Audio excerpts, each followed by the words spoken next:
Assalamualaikum warahmatullahi wabarakatuh.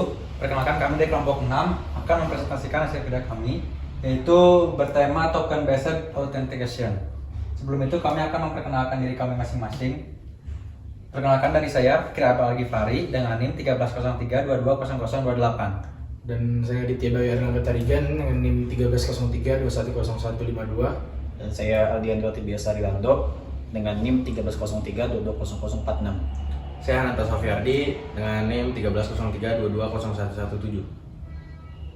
Mungkin nanti selanjutnya akan masuk ke materi pertama, yaitu pengertian dari token authentication. Di sini saya akan menjelaskan pengertian dari token authentication. Nah, jadi token authentication itu merupakan metode di mana dia itu harus mengotentikasi dengan token. Jadi misalkan analogi, semisal jika tanpa authentication itu dia itu akan misalnya analoginya di taman. Nah, dia itu harus menunjukkan dulu KTP-nya, terus petugasnya ngecek nih di mana nama-namanya, terus kalau misalnya dia memang ada nama benar-benar pribadinya, dia akan masuk ke taman itu.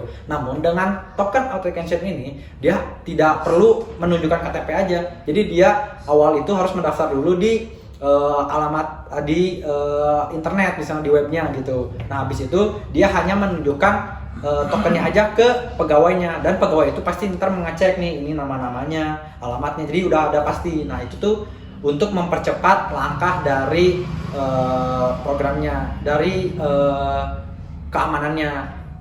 Mungkin selanjutnya akan dijelaskan dengan konsep-konsepnya. Oke, selanjutnya di sini saya akan menjelaskan tentang konsep dari autentikasi.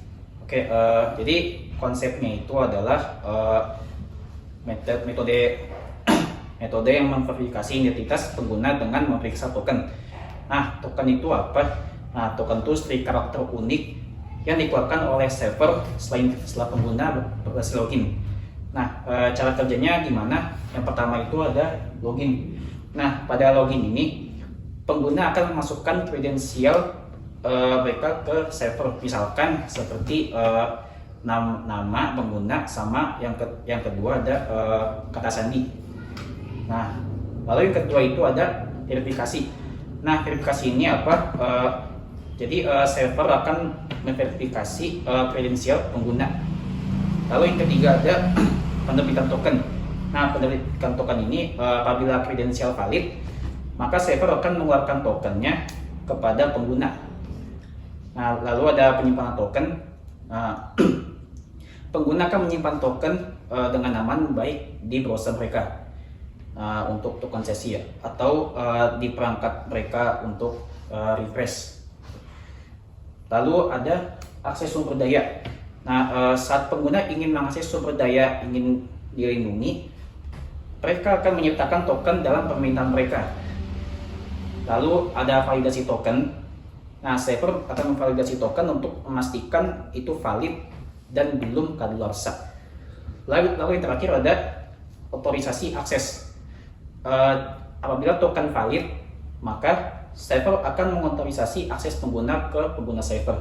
Mungkin itu saja yang dapat saya jelaskan. Selanjutnya akan dijelaskan untuk tujuannya. Nah, di sini saya akan menjelaskan beberapa tujuan dari autentikasi berbasis token. Itu ada 3 tujuan. Yang pertama untuk meningkatkan keamanan, di mana untuk mencegah risiko pencurian kredensial. Kredensial itu sejenis data dari pengguna, di mana dalam autentikasi itu tidak memerlukan untuk memasukkan data terus-menerus jika kita untuk mengakses web atau aplikasi atau sejenisnya. Jadi user tidak perlu memasukkan data berulang-ulang. Itu untuk mengurangi pencegahan dari web phishing.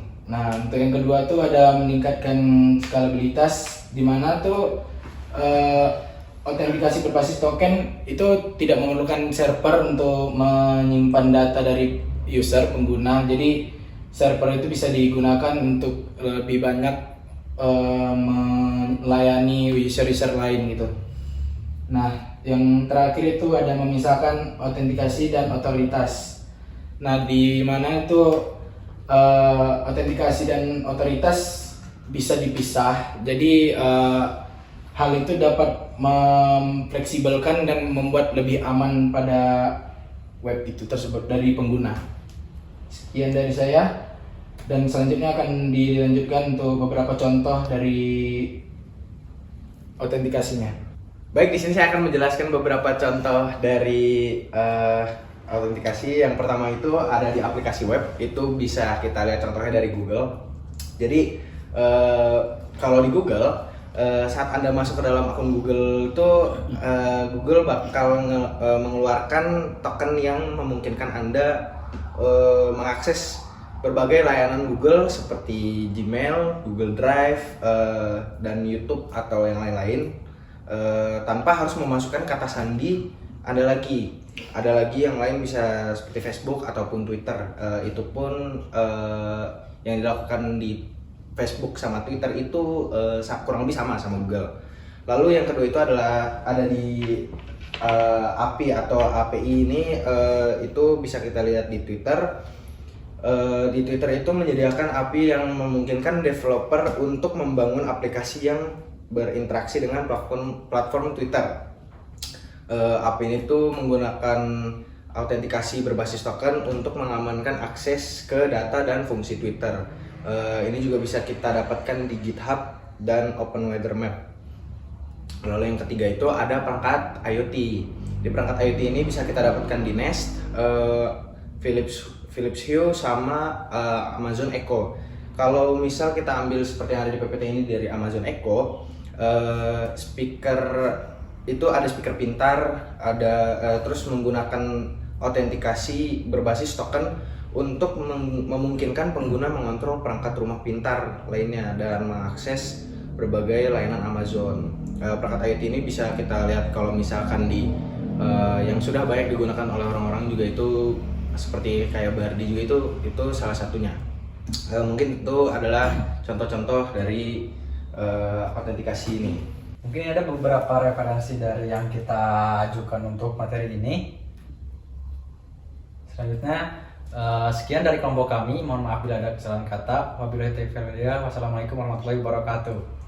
Waalaikumsalam warahmatullahi wabarakatuh.